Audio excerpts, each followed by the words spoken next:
하나님의 자녀가 된 우리들도 이루어지지 않는 계획 때문에 좌절하고 낙심하는 경우가 있습니다.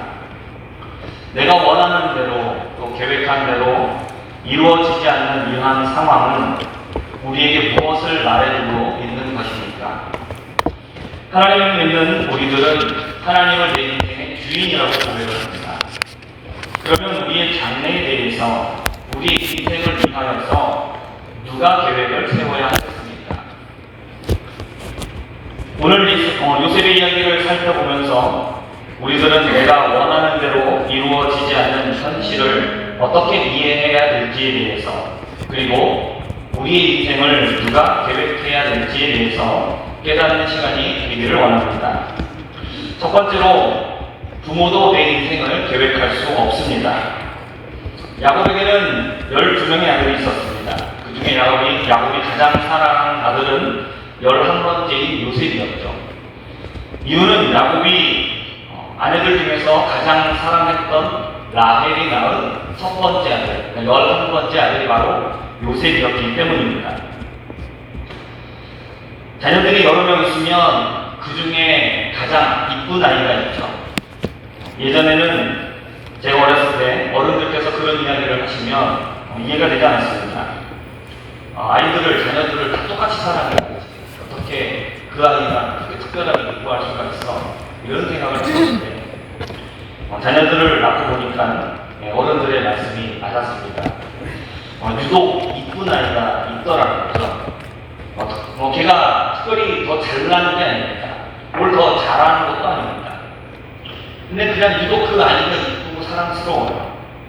그런다고 해서 다른 자녀들을 사랑하지 않느냐? 그렇지 않습니다. 이럴 때 부모들이 잘해야 되는 것은 인간적으로 내 마음에 쏙 드는 자녀가 있다 할지라도 그것을 너무 티나게 하면 안 된다는 겁니다. 그리고 그만큼 다른 자녀들에게도 더 신경을 써주고 이뻐해 줘야 하죠. 그래서 완벽하게 똑같게 해줄 수는 없겠지만 어느 정도 이렇게 균형을 맞춰줘야 됩니다. 근데 야곱은 이 12명의 아들들 중에서 유독 요셉을 이뻐하고 사랑스러워했습니다. 그러면서 다른 아들들과 비교할 때에 티가 안 나게 해야 되는데 티나게 했습니다. 이런 아버지의 모습은 다른 아들들로 하여금 불만과 불평을 갖게 만들었고, 그리고 요셉을 미워하는 이유가 되었습니다. 창세기 37장 3절과 4절의 말씀 함께 읽어보겠습니다. 요셉은 노년의 어린 가정이므로 이스라엘의 여러 아들들보다 그를 더 사랑하고 그를 위하여 채색옷을 지었더니 그의 형들이 아버지가 형들보다 그를 더 사랑하고 그를 미워하여 그에게 편안하게 말할 수 없었더라. 아멘. 요셉은 자신이 가장 사랑하는 라헬, 그것도 야곱의 노년에 얻은 아들이었습니다. 젊었을 때 아이를 낳으면 사랑스럽죠. 근데 나이가 들어서 낳으면 더 사랑스럽습니다. 그러니 야곱이 요셉을 끔찍이 아끼고 사랑스러워할 것은 어떻게 보면 너무나 당연한 일이었습니다. 야곱은 요셉을 여러 아들들보다 더 사랑해서 요셉을 위해 채색옷을 만들어 입혔습니다. 채색옷은 여러 가지 색으로 염색한 고급 소재의 아주 고운 천으로 만든 옷을 말합니다. 지금으로 말하면 명품 옷이죠. 그러면 형들은 어떻게 입혔느냐? 지금으로 말하면 잘 가면 NC백화점 아니면 마트에 가가지고 그냥 형식으로 사다가 그냥 아무거나 입히는 거예요. 그냥 순서대로 1번, 2번, 3번까지 하나씩 입어. 딱 입히고 그 다음에 어떻게 합니까? 요셉은 명품 매장에 들어가가지고 맞춤 옷으로 옷을 입히는 겁니다. 이런 모습은 단순히 요셉만 명품, 고급 옷을 입혀놓고 형들은 싼으로 캐주얼 옷을 입히는 이런 차별을 이걸로 그치는 게 아닙니다. 채색옷은 당시의 왕족이나 부유층들 혹은 가문의 우두머리나 집안에서 아주 존귀한 사람이 입는 귀한 의복입니다. 그러니까 부유함과 특권을 나타내주는 옷이죠. 야곱이 입으로 말은 하지 않았겠지만 나중에 시간이 흘러 야곱이 죽게 될 때에 이 집안의 모든 권한을 누구에게 물려주겠다라는 암시가 있는 겁니다. 채색옷을 입은 사람이 누굽니까? 요셉이죠. 아브라함과 이삭 그리고 야곱 자신으로 이어진 이 하나님의 언약의 계승자로서 요셉을 세우겠다라는 그런 암시가 있었던 거죠. 야곱에게는 장남 루벤이 있었습니다. 그리고 그 뒤로도 요셉까지 오려면 9명의 형들이 더 있었죠. 총 10명 있었습니다. 하나님의 뜻대로 하면 누가 언약의 계승자가 되어야 됩니까? 장남인 루벤입니다. 근데 만약에 루벤이 부족한 면이 있습니다. 그러면 다른 형들도 있죠. 그렇기 때문에 언약의 계승자로 형들을 다 집어넣고 요셉을 삼는 것은 이건 매우 인간적인 정의입니다. 야곱의 생각이었습니다. 야곱은 쌍둥이 형제였습니다. 그 중에 동생이었죠. 원래는 형인 에서가 장자의 권한을 계승해야 했습니다. 그러나 하나님의 뜻에 의해서 에서가 배제되고 야곱 자신이 선택되었습니다. 그 누구보다도 장자의 권한, 언약의 계승자는 인간의 뜻이 아니라 오직 누구의 뜻으로요? 하나님의 뜻으로 된다는 것을 잘 아는 사람이 야곱입니다. 하나님의 뜻에 의해서 선택을 받았기 때문입니다. 그렇기 때문에 야곱은 장자권을 물려주려 할 때에 자기가 아들들 중에서 누구를 가장 사랑하느냐 이런 인간적인 생각이 아니라 인간적인 정이 아니라 하나님의 뜻에 의해서 물려줘야 됐습니다. 하지만 야곱은 하나님의 뜻을 전혀 고려하지 않고 있었습니다. 자신의 생각, 자신의 계획을 앞세웁니다. 정당한 권리를 가지고 있는 장남을 배제시키고 그 뒤로도 있는 차람과 삼남, 그 형들을 다 제쳐두고 요셉을 정찍었습니다. 야곱이라는 생각은 너무나 인간적인 생각이었습니다. 그렇기 때문에 형들의 미움이 더 커졌어. 지금도 부모들이 자녀들의 앞날을 위하여서 계획을 세웁니다. 그리고 교육을 시킵니다. 자녀들의 앞날을 열어주기 위해서 여러 보고 애를 많이 씁니다. 신앙을 가지고 있는 우리 부모들도 마찬가지죠. 자녀들의 앞날을 걱정하고 어떻게 해줘야 될까 애를 많이 씁니다. 하지만 신앙을 가진 부모들이 자녀들의 앞날을 준비하면서 하나님의 뜻과는 상관없이 자신의 뜻에 의하여서 자녀를 키우고 자녀의 미래를 준비하려고 할 때가 있습니다. 아이들을 가르칠 때에 세상 사람들이 추구하는 성공을 너도 거두어야 한다라고 말합니다. 그리고 세상 사람들이 그 성공을 거두기 위하여서 사용하는 방법과 같이 너도 그러한 방식으로 해야 된다고 말합니다. 주일에 온전히 하나님 앞에 예배를 드리며 또 안식을 하게 하는 것이 아니라 학원을 보내고 성적을 우선하여 그 일들을 하게 합니다. 신앙은 뒷전으로 해도 세상적인 성공과 성취를 거두면 그것이 하나님이 주신 복이라고 생각을 하고 아이들을 가르칩니다. 하나님께서 아이들에게 주신 재능은 무엇이고 하나님께서 이 아이를 통하여 어떤 일을 시키실지 하나님께서 이 아이를 통해서 어떻게 영광을 받으실까를 고려하지 않습니다. 어떤 목사님이 간증해서 이런 이야기를 하셨습니다. 목사가 되기 전에 공부를 굉장히 잘하셨대요. 그래서 그랬는데 그렇게 공부를 잘했는데 하나님께서 그분에게 목사가 되라는 이렇게 말씀을 주셨답니다. 근데 그분이 자신은 목사가 되기보다 공부를 잘하니까 공부를 통해서 하나님 앞에 영광을 돌리겠다고 생각하면서 하나님께 제안을 드린 겁니다. 하나님, 제가 매년 정말 성실하게 정말로 좋은 논문을 많이 써서 제가 하나님 앞에 영광을 돌리겠습니다. 좋은 논문, 그냥 복사하듯이 만들어내는 그런 논문이 아니라 그런 허술한 게 아니라 정말 열심히 연구해갖고 성실하게 정직하게 그런 알맹이가 있는 그런 논문을 쓴다라는 것은 정말 굉장히 힘든 일이죠. 근데 그런 논문을 몇 편씩 그렇게 쓰면서 제가 하나님 앞에 논문 공부로 하나님 앞에 영광 돌리겠습니다 말씀을 드렸는데 하나님 앞에 자신이 쓴 엄청난 양의 논문을 이렇게 보여주시더라는 겁니다. 근데 그 논문이 하나님 앞에서 아무것도 아니더라는 것을 깨닫게 해주셨다는 거죠. 그리고 나서 다음에는 목사가 되겠죠. 이것은 목회만 가지고 그리고 우리가 세상에서 하는 일은 아무런 가치가 없다라는 것을 말하는 것이 아닙니다. 하나님께서 그분에게 원하셨던 것은 무엇입니까? 박사가 되어서 논문을 많이 써서 그걸로 하나님 앞에 영광을 돌리는 게 아니라 그분이 잘하는 것도 그 공부가 있지만 그러나 하나님이 그분에게 원하셨던 것은 뭡니까? 목사가 되는 겁니다.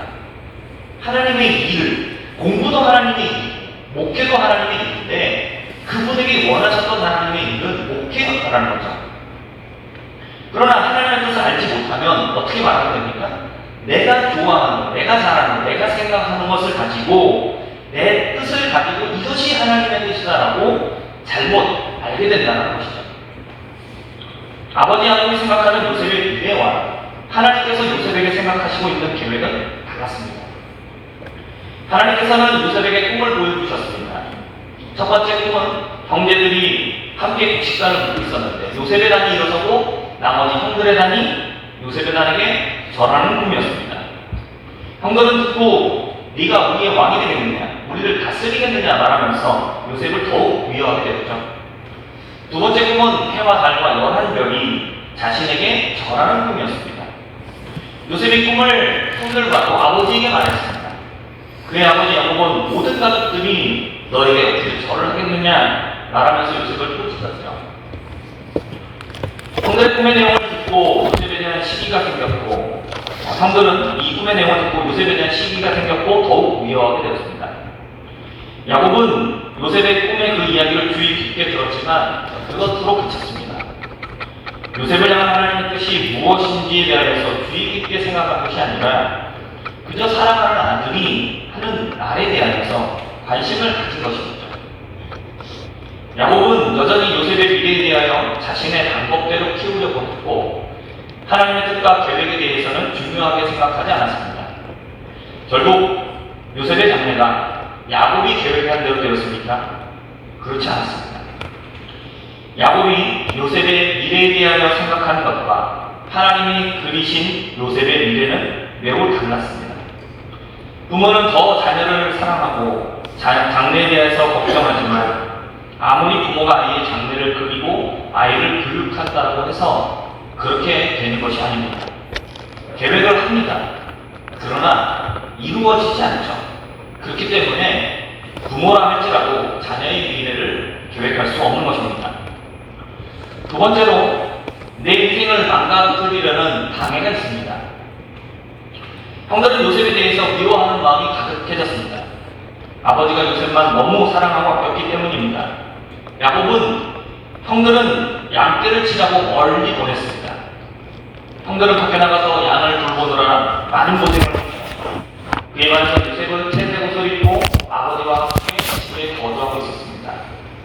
이건 단지 어려서 그를 보호하기 위해서가 아니라 요셉이 어떻게 될까 노심초사하는 야곱의 걱정이었습니다. 게다가 요셉은 형들의 잘못을 아버지에게 일러 바치기로 했기 때문에 형들의 미움은 가면 갈수록 커졌습니다. 두 번의 꿈 이야기를 들으면서 형들의 분노는 끌어올랐고 요셉이 양을 치고 있는 형들을 만나게 되었을 때 마침내 폭발해버렸습니다. 형들은 멀리서 자신들에게 오고 있는 요셉을 보고 죽이자라고 고문합니다. 요셉의 인생을 망치려고 계획했습니다. 37장 19절과 20절의 말씀입니다. 함께 읽어보겠습니다. 서로 이르되 또 들은 자가 보이더라. 자 그를 죽여 한 구덩이에 던지고 우리가 말하기를 악한 짐승이 그를 잡아 먹어라 하자. 그의 몸이 어떻게 되는지를 우리가 볼 것이라 하는지라. 아멘. 요셉을 더 사랑하는 아버지에 대한 불만과 또 요셉에 대한 시기의 마음이 동생을 죽이고 싶어하는 마음까지 이르게 되었습니다. 요셉의 꿈은 하나님께서 요셉을 사용하시려는 계획을 보여주신 꿈이었죠. 그러나 분노에 가득 찬 형들은 요셉의 인생을 망가뜨리려는 계획을 하게 되었고 그로 인해서 요셉을 통해 뜻을 이루시려는 하나님의 계획이 무산된 위기에 처하게 되었습니다. 장남인 루벤은 피를 흘리지 말자라고 다른 동생들을 말렸습니다. 루벤이 자리를 비운 사이에 일단은 우리 동생을 죽이지 말고 차라리 이스마엘 상인들에게 팔아버리자라고 제안을 합니다. 형제들이 제안에 동의해서 이들은 은 20개를 받고 요셉을 이스마엘 상인들의 손에 넘겨주게 됩니다. 형들에 의해서 노예로 팔린 요셉은 형들의 말대로 그 꿈이 실현될 수 있는 것과 전혀 다른 상황이 되었습니다. 노예로 팔릴 때의 나이는 17세로 추정되고 있습니다. 지금 고등학교 2학년 정도에 해당되는 나이입니다. 자신의 안전을 위해서 한참 준비해 나가고 있는 이 시기에 요셉은 자신의 힘으로 감당할 수 없는 방해와 시련을 당하게 되었습니다. 이제까지 가지고 있었던 모든 것들, 누려왔던 모든 것들을 하루아침에 빼앗겼습니다. 노예로 팔려간 요셉은 평생 동안 노예의 신분에서 벗어날 수 없었습니다. 요셉이 노력한다라고 이 상황이 달라질 수 있느냐? 그럴 수 없죠. 요셉의 인생을 망가뜨릴 강력한 고난과 고통의 시간이 찾아왔습니다. 하지만 이것이 끝이 아니었습니다. 노예가 된 것으로도 요셉의 인생은 충분히 망가졌는데 이것보다 더 큰 파도가 요셉을 덮쳤습니다. 높은 파도가 치는 날 바닷가에 가보신 분들은 경험이 있으신 분들이 있을 겁니다. 바닷가에 파도가 칠 때에 거기 들어가게 되면 그 파도 때문에 내가 이렇게 엎어지게 돼요. 거기서 이제 허둥대서 어떻게든 일어나려고 막 이렇게 일어나는데 파도가 어떻게 합니까? 또 다시 칩니다. 그러면 다시 넘어지게 되고 자빠지면서 오히려 어떻게 됩니까? 더 바닷속으로 끌려 들어가거든요. 노예로 팔려간 보디발의 집에서 보디발의 아내가 요셉을 유혹합니다. 요셉은 자신의 믿음을 지키기 위해서 거절하고 보디발의 아내에게서 도망을 갑니다. 하지만 요셉에게 매달려 사장하다가 거절당한 보디발의 아내는 오히려 요셉이 자신을 유혹하려고 했다라고 누명을 씌워버립니다. 이 이야기를 들은 보디발이 요셉을 왕의 죄수들을 감두는 감옥에 집어넣습니다. 남의 나라에 노예로 끌려갔는데 감옥까지 들어가게 되었습니다. 요셉에게 남은 희망은 아무것도 없었습니다. 촛불에 바람이 막 불다가 촛불이 꺼져버렸습니다. 근데 초의 심리를 잘라버렸습니다. 우리 중에 요셉보다 더 힘들다라고 말할 수 있는 사람은 아마 없을 겁니다. 요셉의 꿈이 두 번이었죠. 근데 그 두 번의 꿈을 철저하게 부서뜨리는 고난이 두 번이 찾아옵니다. 요셉의 그의 꿈이 어떻게 되는지를 우리가 볼 것이다라고 비아냥거리는 형들의 말처럼 요셉에게 주신 하나님의 꿈은 시간이 가면 갈수록 더 희미해졌습니다. 이제 꿈이 이루어질 확률은 제로가 되었습니다. 요셉의 인생이 망가지기를 원하고 짓밟은 형들에 의해서 요셉의 인생은 철저하게 무너졌습니다. 우리가 하나님을 믿고 섬기며 하나님의 뜻대로 살려고 하면 세상과 사람들이 우리를 가만놔두지 않습니다. 내가 실수하거나 비웃을 때 우리를 조롱합니다. 내가 잘하는 것을 시기하고 깎아내립니다. 하나님께서 나를 사용하시려는 것과 다르게 점점 상황은 더 나빠지고 앞이 막히고 출구가 없는 상황이 나를 감싸게 됩니다. 힘겹게 일어나려고 하면 다른 어려움이 나를 덮칩니다. 또다시 넘어지게 합니다. 상황이 나아지는 것이 아니라 가면 갈수록 상황이 더 안 좋아집니다. 그렇기 때문에 이제 나에게는 더 이상 소망이 없구나. 이제는 모든 것이 끝났구나. 라고 생각하게 됩니다. 지금 이런 어려움을 당하고 있는 성도님도 계실 겁니다. 노력하나 지금보다 나아지지 않고 말씀대로 살고 있으나 달라지는 것이 없습니다. 나를 더 힘들게 합니다. 더 안 좋아지고 있습니다. 이대로 가면 모든 것이 끝날 것 같습니다. 이런 상황에서 우리에게 희망은 존재하는 것입니다. 요셉의 인생은 어떻게 되었을까요? 세 번째입니다. 하나님이 내 인생을 인도하십니다. 감옥에 들어간 요셉은 평생을 감옥에서 보내야 됐습니다. 더 이상 나빠질 것은 없었습니다. 가장 나쁜 상황이 계속해서 지속되는 것이 바로 요셉의 인생이었습니다. 그런데 요셉은 가장 희망이 없는 이 감옥에서 바로의 꿈을 해석해 줄 수 있는 기회를 갖게 됩니다. 요셉은 바로의 꿈이 엄청난 흉년과 그 뒤에 오게 된 흉년이다라는 해석을 하고 그리고 어떻게 해야만 이 흉년을 피할 수 있는가 해결책도 제시해 줍니다. 바로는 요셉의 해석과 해결책을 듣고 그 자리에서 요셉을 애굽의 총리로 임명합니다. 요셉의 말대로 7년 동안의 큰 흉년이 있었고 곧 이어 7년의 큰 흉년이 찾아왔습니다. 하지만 요셉은 이 풍년의 때에 흉년을 대비했습니다. 사람들은 양식이 없어서 굶어 죽을 위기에 처했지만 요셉에게 가면 양식을 구할 수 있었습니다. 생명을 살릴 수 있었습니다. 가나안에 살고 있었던 야곱과 그의 가족들도 마찬가지였습니다. 애굽에 가면 양식이 있다라는 소식을 듣고 요셉의 형들이 양식을 사기 위하여 요셉을 찾아왔습니다. 이전에 자신을 죽이려 했고 자신을 팔아먹었던 형들은 요셉의 친동생인 베냐민이 애굽에 억류될 상황이 되자 베냐민만 놔두고 돌아가지 않았습니다. 모두가 다시 요셉에게 돌아왔습니다. 자신을 애굽에 팔아버리자라는 제안을 했던 형 유다는 베냐민 대신에 자신이 종이 되겠다라고 자처하고 나섰습니다. 이러한 형들의 변화된 모습을 본 요셉은 형들에게 자신이 요셉인 것을 밝히죠. 그리고 자신을 팔아버려서 두려워하고 있을 만한 형들에게 요셉은 보복하지 않았습니다. 불안해하고 두려워하고 있는 형들에게 오히려 근심하지 말라고, 한탄하지 말라고 그들을 위로합니다. 창세기 45장 5절의 말씀입니다. 함께 읽어보겠습니다.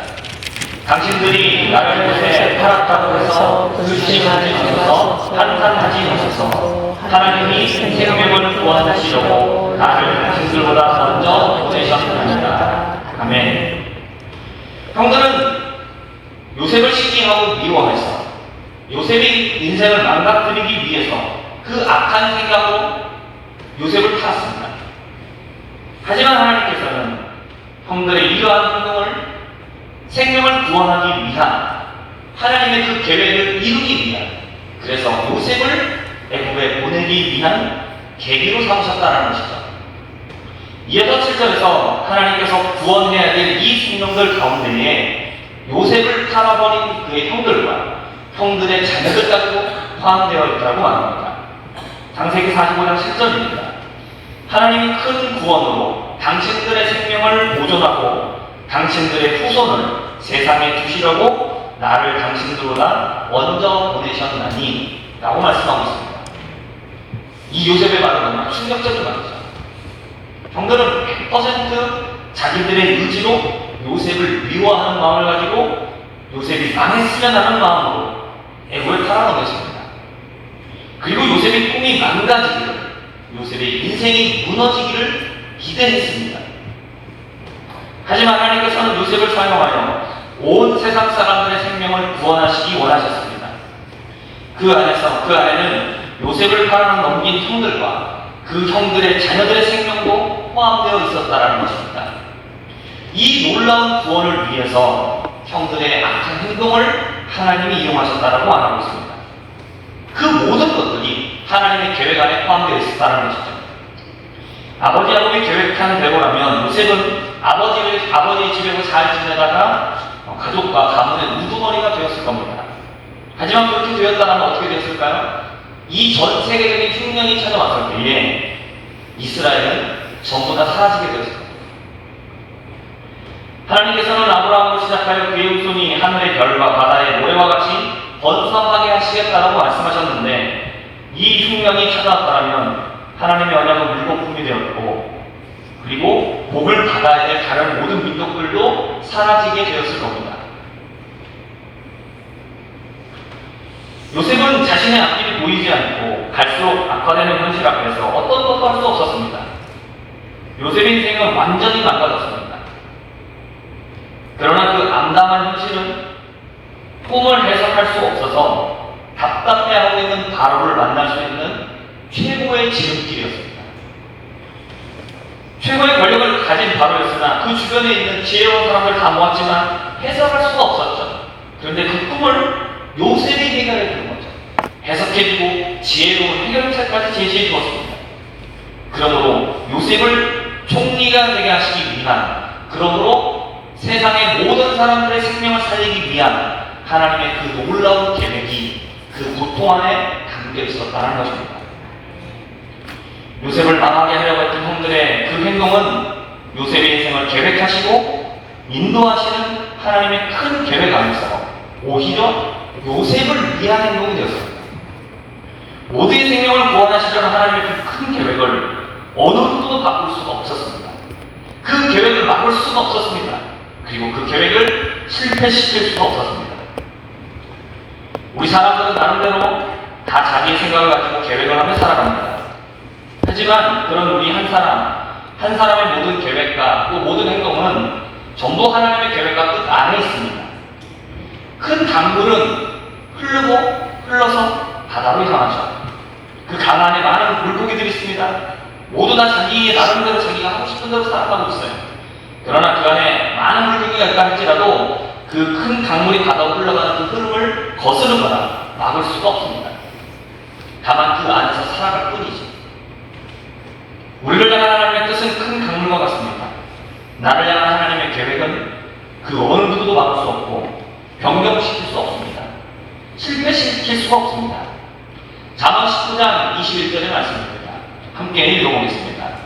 사람의 마음에는 나는 계획이 있어도 오직 여호와의 뜻만이 완전히 서리라. 아멘. 우리 인생은 내가 계획할 것도 아닙니다. 부모님이나 주변에 어느 누가 해줄 수 있는 것도 아닙니다. 그렇게 해봐야 우리들에게는 그 뜻과 계획을 이룰 수 있는 능력이 없습니다. 또 내 인생에 장애물을 놓고 내가 넘어지고 무너지는 것을 원하며 시기하고 질투하는 사람들을 만날 수 있습니다. 그런 어려운 상황을 만날 수도 있습니다. 내가 원하지 않는 삶의 힘든 일들 만나게 되어서 살아갈 의욕을 가지지 못하고 낙심하게 될 때도 있습니다. 하지만 그 어떤 것도 나의 인생을 결말지을 수 없습니다. 왜냐하면 나의 인생은 하나님의 손에 있기 때문입니다. 나를 향한 하나님의 뜻, 그 뜻은 반드시 이루어집니다. 시편 37편 23절과 24절입니다. 여호와께서 사람의 걸음을 정하시고 그의 길을 기뻐하시다니 그는 넘어지나 아주 엎드러지지 아니함은 여호와께서 그의 손으로 붙드시니로다. 아멘. 우리들은 우리 인생의 계획을 누구의 손에 맡겼습니까? 내가 나의 길을 계획하기에는 우리에게는 경험이 너무나 부족하죠. 부모님이 나의 앞길을 계획하기에 인생의 경험이 있으십니다. 그러나 이룰 수 있는 능력이 부족하죠. 그리고 인생의 경험이 있다고 하지만 그러나 모든 것을 다 살필 수 있는 그러한 능력은 없습니다. 그리고 그 안에서 무엇이 최선인지를 고를 수 있는, 선택할 수 있는 능력이 없습니다. 내가 하나님의 뜻에 나를 맡기고 우리가 믿음으로 살아가도 우리는 넘어질 때가 있습니다. 앞이 하나도 보이지 않는 그러한 시간이 있습니다. 그러나 하나님께서 내 인생의 길을 계획하시고 인도하실 때 그 뜻은 반드시 이루어지는 줄 믿습니다. 괴롭고 힘든 과정이 있고 큰 좌절과 낙심을 하는 상황이 벌어집니다. 그러나 그렇다고 나를 통하여 이루기를 원하시는 하나님의 계획은 절대로 실패로 돌아가지 않습니다. 하나님의 그 뜻은 반드시 이루어집니다. 그러므로 살아가는 신성의 성도 여러분, 나의 삶의 길을 하나님께서 계획하시고 인도하시고 나를 온전히 맡기실 수 있기를 바랍니다. 그러면 요셉의 삶 가운데 하나님의 뜻이 온전히 이루어졌던 것처럼 내 삶 속에서도 하나님의 뜻이 그렇게 이루어질 줄 믿습니다. 인생을 인도하시는 하나님께 온전히 맡기고 살아갈 수 있는 믿음을 가질 수 있는 우리 모두가 될 수 있기를 주님의 이름으로 부탁드리며 또한 축복합니다. 아멘. 기도하겠습니다. 하나님께서는 우리의 걸음을 정하시고 우리의 길을 기뻐하십니다. 우리가 비록 넘어질 때가 있으나 아주 엎드러지지 않는 것은 하나님께서 우리의 손으로 우리를 붙들어 주시기 때문인 줄 믿습니다. 우리를 향한 하나님의 뜻과 계획은 반드시 이루어질 것을 믿고 하나님 온전히 하나님 앞에 내 인생을 맡겨드리며 하나님이 나를 통하여 이루기 원하시는 하나님의 뜻과 계획을 이루어드리므로 온전히 하나님께만 영광을 돌리며 살아갈 수 있는 우리 모든 성도들 될 수 있도록 은혜를 더하여 주시옵소서.